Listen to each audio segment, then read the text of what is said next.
My name is Cheng and I'm from Bloomberg. Maybe you're familiar with Bloomberg from Bloomberg News, or maybe you're using a terminal software on your own computer, but maybe you're not familiar with BNEF. So for those of you who don't know, BNEF is a research think tank under Bloomberg that's specifically focusing on energy transition.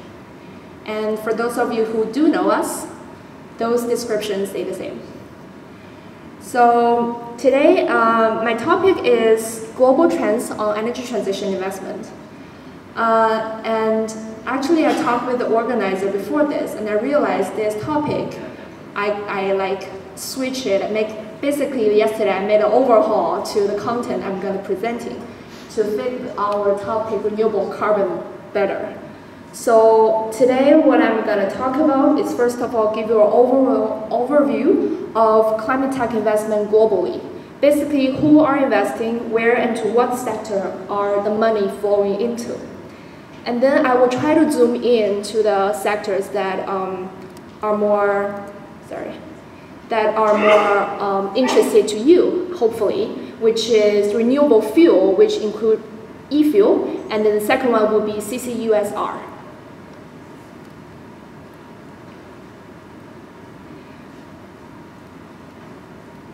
So today I will be presenting a lot of charts. These are made by Bloomberg Global team, and we basically collect these deals on a deal-to-deal basis. Globally, we are collecting from our own source and from third-party sources. What are the deals globally? Who are investing in what phase, and what is the technology? And then we sum it up to from bottom-up approach to get the total number. So here we are seeing climate tech companies have raised $10.3 billion US in equity across public and private markets in the third quarter of 2024. Here, the third quarter data is actually until September the 30, which we pulled this data from. And actually, it's actually dropping 6% from the quarter prior, the second quarter. And this is the third quarter where total funding has remained relatively stable, in contrast to the market funding drop tracked in 2023, as you can see here. And deal count, which here represented by the black line, also dropped 6% quarter on quarter. So after this, I will present on the same set of data sets, but from different perspectives. What are the sectors and subsectors, as you can see here, represented by different colors, and what are the type of financing, whether it's public or private, IPO or VCP, etc. And third one is, what are the markets? Where are the money flowing into? Where are the startup based, basically?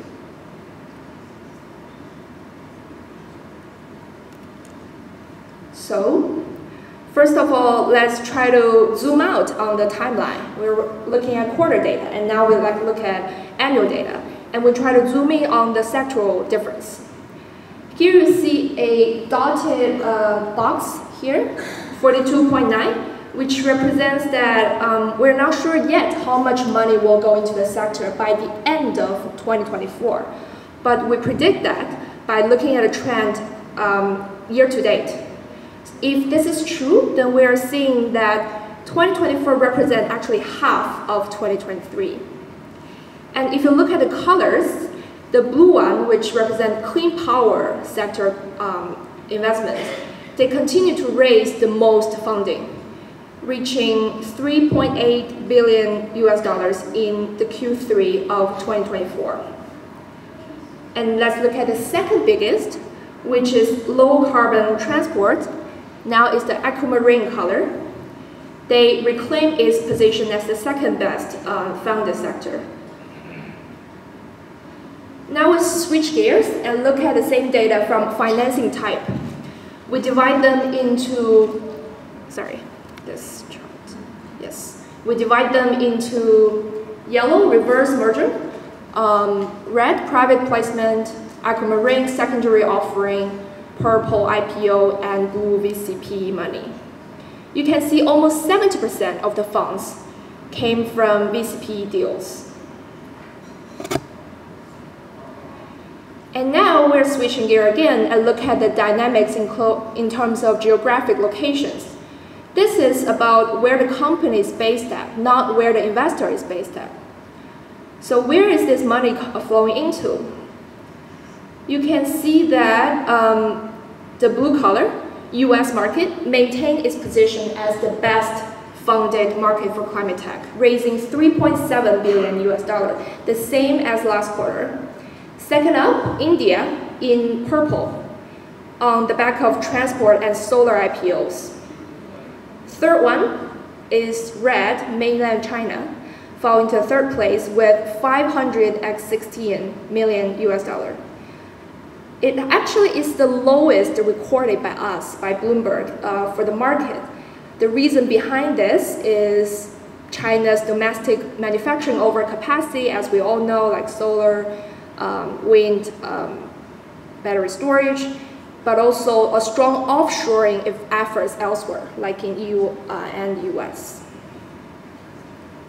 So after US, India, mainland China, we have Vietnam, Canada, Ireland, South Korea, Germany, and Italy. Next up, so those are the overall pictures. And next up, I want to zoom into some of the sector hopefully you will be more interested in. Here, you can see the color breakdown. I will zoom into the red one, which is clean molecules, and the green one, which is carbon and nature.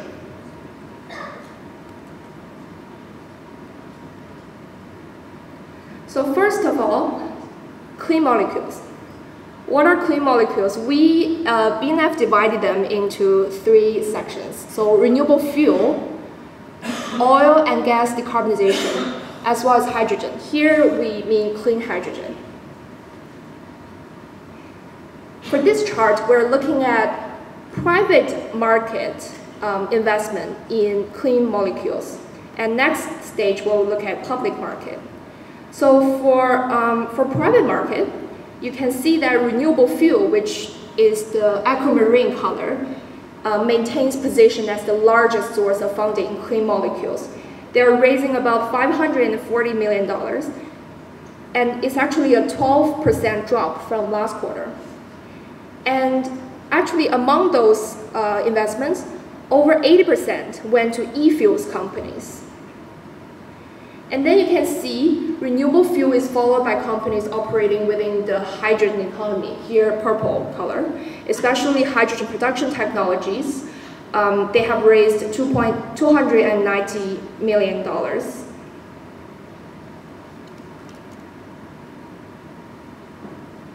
And now we look at the public equity, which is,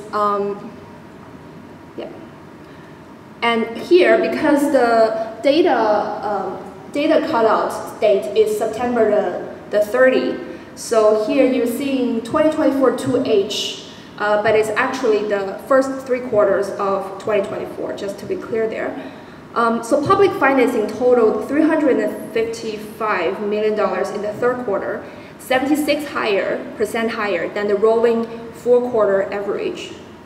And if you look at this,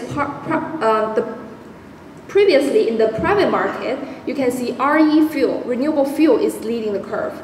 However, for this one, the public market is actually clean hydrogen that's leading the curve. It has raised basically over half of the funds, 56% of funds, around $200 million. And if we look at the geographical speaking, US was actually the biggest market with a secondary offering by a green hydrogen production company. Maybe you've heard it all, Plug Power. And Malaysia and Norway came in 2nd and 3rd after that.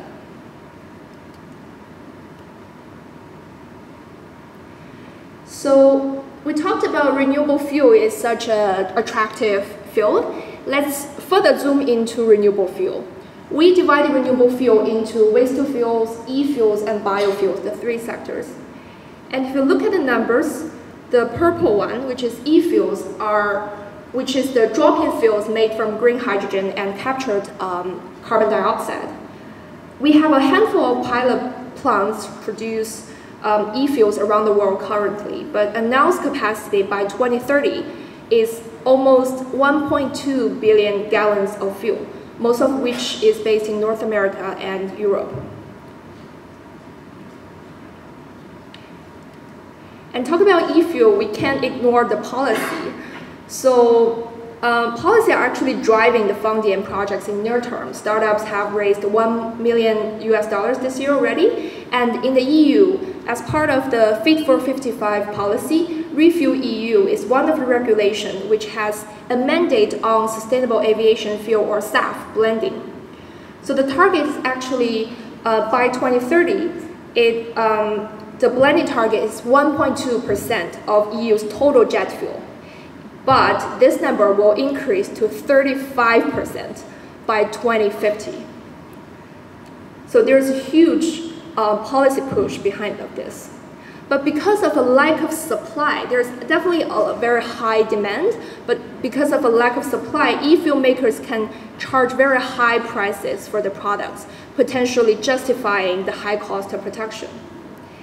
And that's for EU. In terms of America, US has the Inflation Reduction Act, IRA, which provides tax credits for clean fuel production, and many states such as California and Oregon host their own low-carbon fuel programs. Just to name a few of the e-fuel companies that have successfully raised money, 12, the company have raised $200 million. HIF Global LLC reached $220 million, and Air Company raised $69 million. And among them, for example, 12, this company has also received additional $400 million in project equity and 55 million in credit facilities because Brookfield Asset Management has committed to invest to $1.1 billion in e-fuel projects by Infineon, the company. So that's it about the renewable fuel and e-fuel sector. Let's go back to this chart, which you have probably, hopefully, finally familiar with. We'll go back to the sectoral breakdown and look at the green one, which is carbon and nature.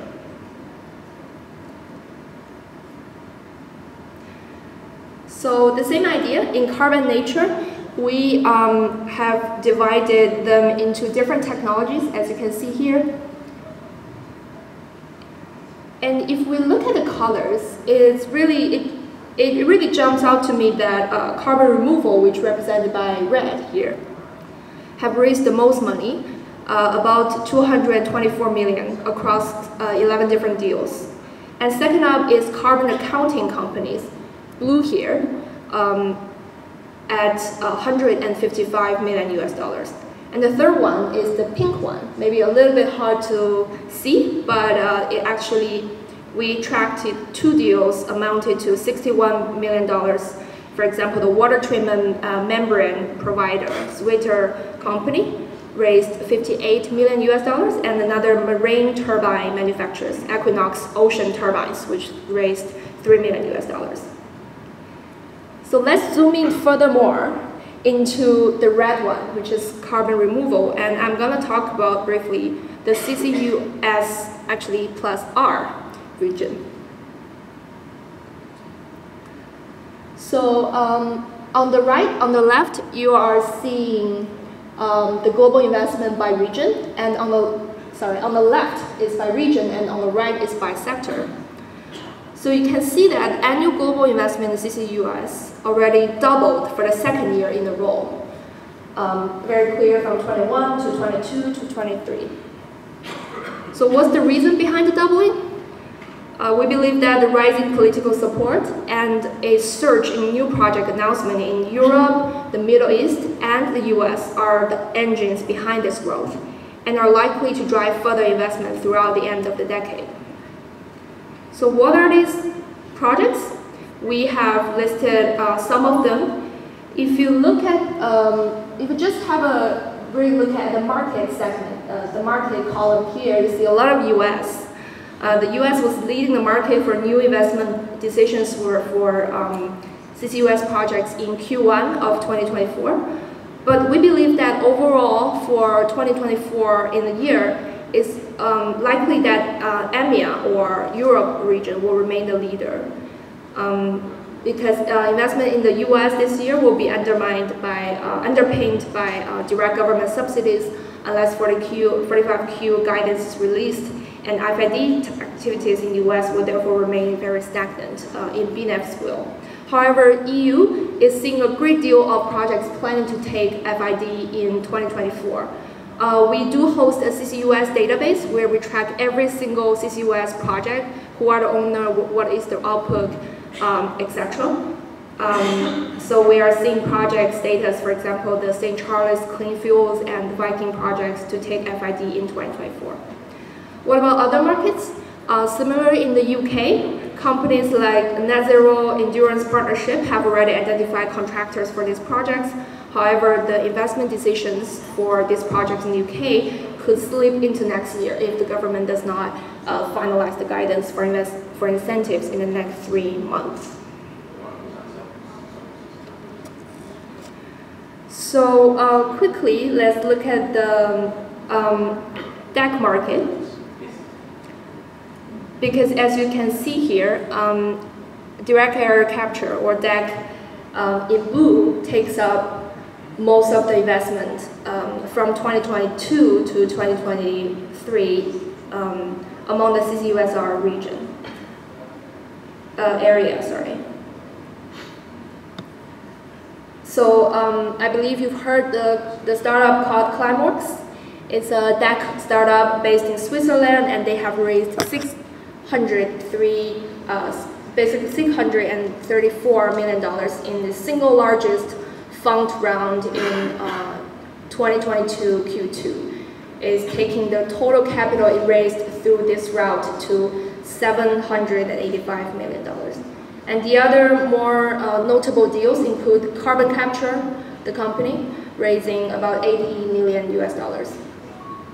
Besides the blue here, the aquamarine colored CCUS, as well as the red one, the carbon transport and storage, they didn't raise that a lot of money. These fragments of the markets are mature enough to use project finance, but also heavily rely on government subsidies to take FID.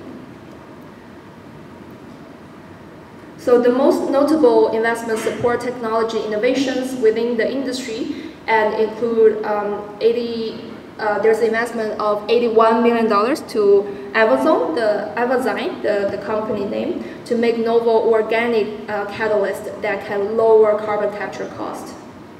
Another company called ZAC Power, they have raised $19 million to commercialize the technology that empowers employs CCUS to co-produce electricity and hydrogen. So this will be the final slide of the renewable fuel and CCUSR region.